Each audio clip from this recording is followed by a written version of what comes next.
devil dropped the gavel on that little coastal town. Well, if docuseries are good enough for Netflix, by golly, it is good enough for the Trial Watchers crew. So we're diving in to docuseries, and we have episode 1 entitled Oh My God Becky. That's dropping this Thursday, August the 29th. I am with my fellow OG Trial Watcher, Melissa Gordon, and my wife as well. The point of this docuseries is that we are going to go behind the scenes of different happenings, including everything related to Becky Hill a little later on. We'll share with you, go behind the curtain of what happened in Nashville with Crime Con and many other different kinds of episodes. But today we want to go behind the scenes, if you will. I know that sounds odd, but we're going to start with September the 5th, 2023. This was the press conference that Alex Murdaugh's attorneys held on the steps of one of the judicial buildings in Columbia, South Carolina. You were there, and directly after the press conference, there were only 3 people with Becky Hill: her husband, you, and Addie Strozier, who went with you to the trial. Tell us, first of all, what Becky thought about the press conference. Well, we thought it was a bunch of malarkey, is what we said. To Really? be honest, I'm like, what in the world? And she said, I know it. And I'm like, I cannot believe this. Just flabbergasted, really. And, you know, in full disclosure, Becky and I were very, very close at that time. And so, of course, I was just flabbergasted that this had just occurred. And it was just so surreal. And, yeah, we were really close then. And in the docuseries, we will talk about the last time we spoke with Becky and some other elements that came up. But back to Columbia for a moment. You also, we talk about in the docuseries, you went with Becky to her attorney's office. There was one element of it in which I got involved. I was in Augusta and you all were in Columbia, and her attorneys and I went like that. Yeah. Were you able to sort of hear a little bit about what was going on?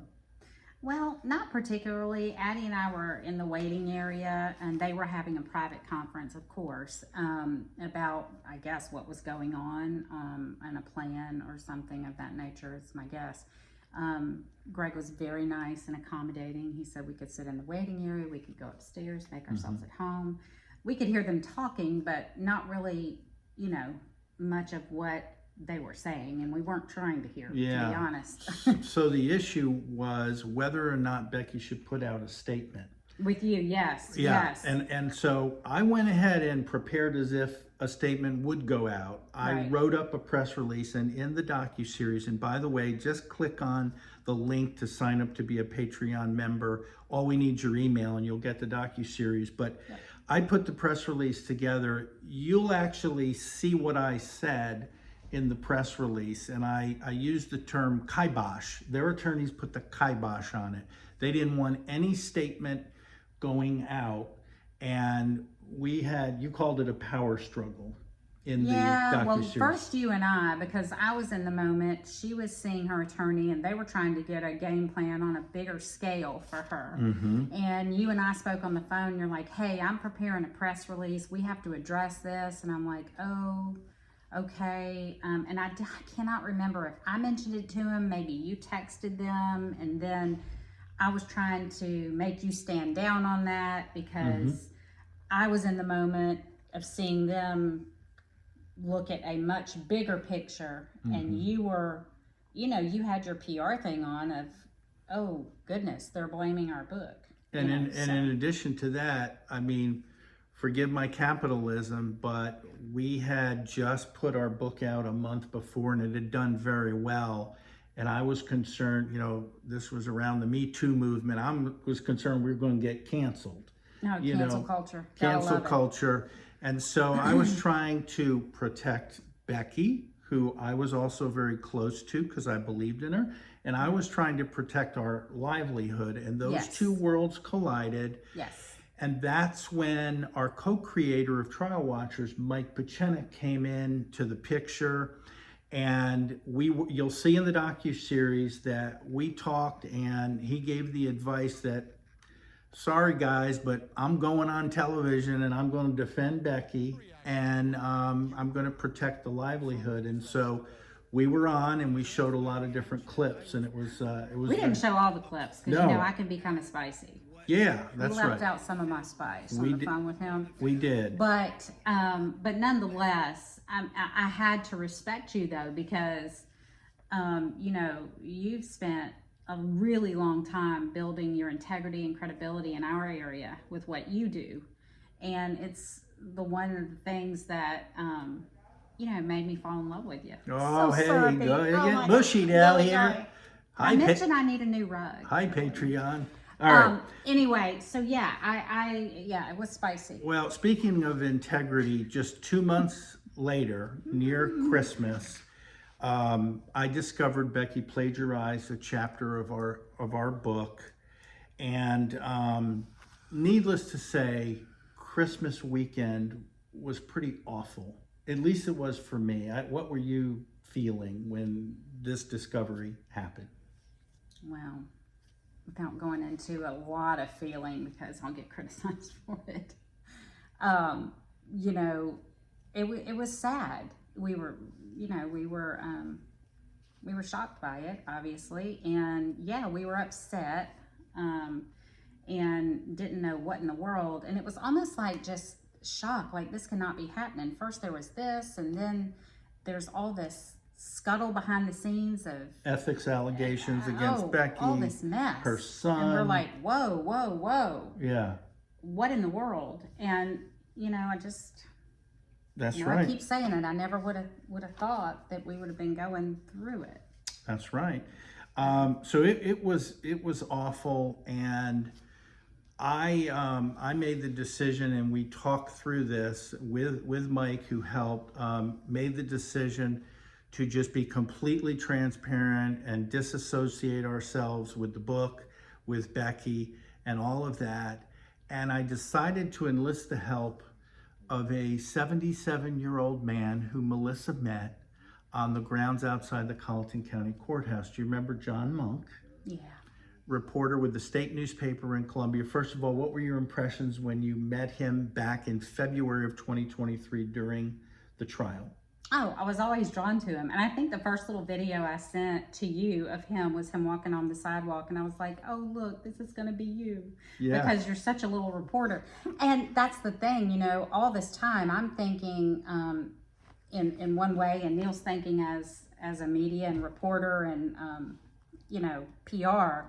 So we had a lot of our own little about that. And, but back to John Monk, very pleasant man. I could tell that he was very smart and very kind soul. And that was my impression. And we trusted him. And when I made the decision to share with the world that I discovered about the plagiarism, I was very careful not to try to pile on Becky, but more so clearing my name. And so I chose just two outlets to talk to. Right. Good Morning America and John Monk. And that was it. And that was it. Now, other people picked the story up, and I couldn't control that. But and that you had was, a lot of calls of people wanting to talk to you. And I refused to go on television any more than Good Morning America. You said you weren't going to drag her through the mud. I wasn't going to drag her through the mud. Enough. Yeah, it was bad enough. But in the docuseries that again drops Thursday, August 29th, I took an emotional phone call from John Monk, and Melissa was recording it in our living room as I was talking to him, and he shared finally there was a news release and a statement from Beckys Attorneys, but it was about the plagiarism, and he read to me what she said, and I didn't have any knowledge of it because I wasn't talking with her. Right. And we showed that, and it's powerful. I mean, I'm almost crying. I mean, I'm just because I did not know whether she was going to try to blame me or what. Well, because there was some tension on the phone call about the plagiarism, quite frankly. Yeah. You know, and I think the last thing you said was you need to do the right thing. Yeah. And you need to own it. That's right. And so you put the fire to her feet. And I was just sitting back thinking, oh my God. And she did. Oh my God, Becky. Go ahead. Anyway, so she released the state. She got with her attorney. I guess they figured, well, Neil's just gonna, you know, whatever.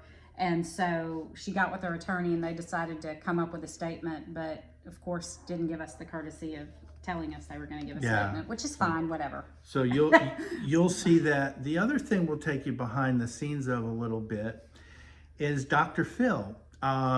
Because I'm such a big spender, I took Melissa on an all expenses paid trip to beautiful Fort Worth, Texas, airplane, big spending allowance for dinner, lovely hotel, the Hilton that we were put up in. My heart is throbbing. I can't Oh, take it yes. anymore. And chocolates, because it was Valentine's Day. Okay, the truth is, it was all on Dr. Phil's dime. It was. Made Me feel so special, by the way. You know what? You didn't even get a card. What was up with that? Dr. Phil had a card, you know. So we want to talk just a little bit behind the scenes about what it was like in terms of the treatment. What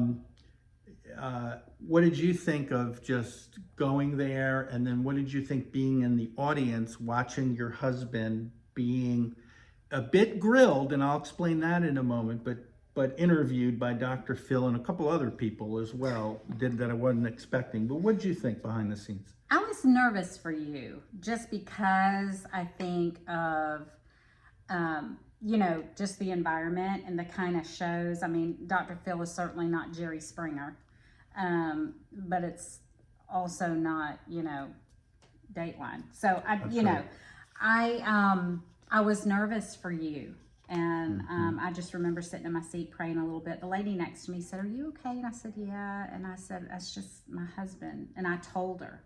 She said, "You've got to be kidding me." And they had traveled all the way to get tickets to Dr. Phil because they were really excited about the subject. But I felt scared for you, not because I was worried about what you might say, because I know your integrity, but I was worried about how they may spin it, how they may cut it and edit it down. Although I do believe out of all the people, I've read almost all of Dr. Phil's books, he seems to have some integrity. And I will say that he does, but I met with several producers and most of them are great, but I got a little bit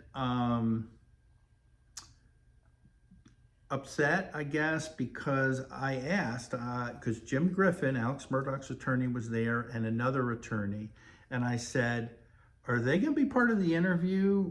And they said, "Oh, no, they'll just be in the audience watching." I said, "Okay, fine."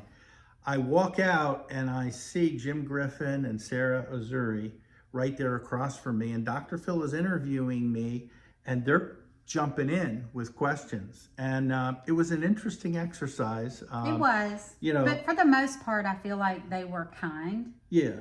And not brutal. Yeah.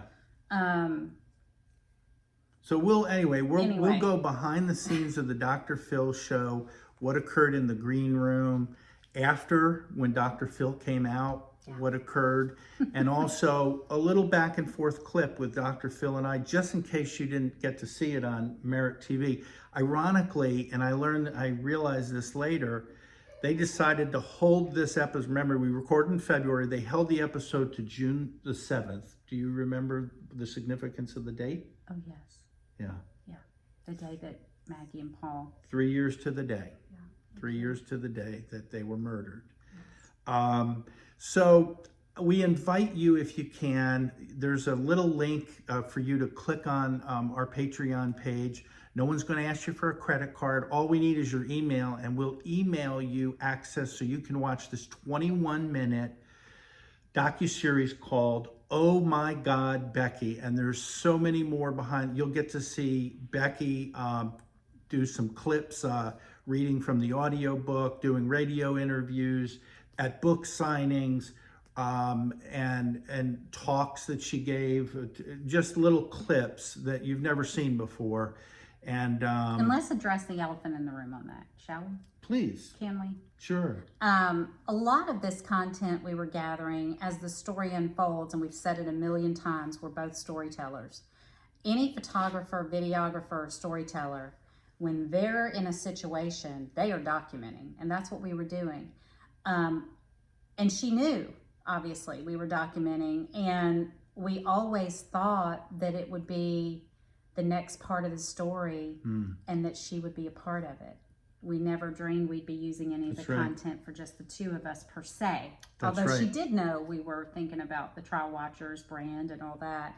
So for those who, I think I've heard some criticism a little bit about, I don't know, people not wanting to rob the bank with us or something like that. But, you know, that's why we have the content.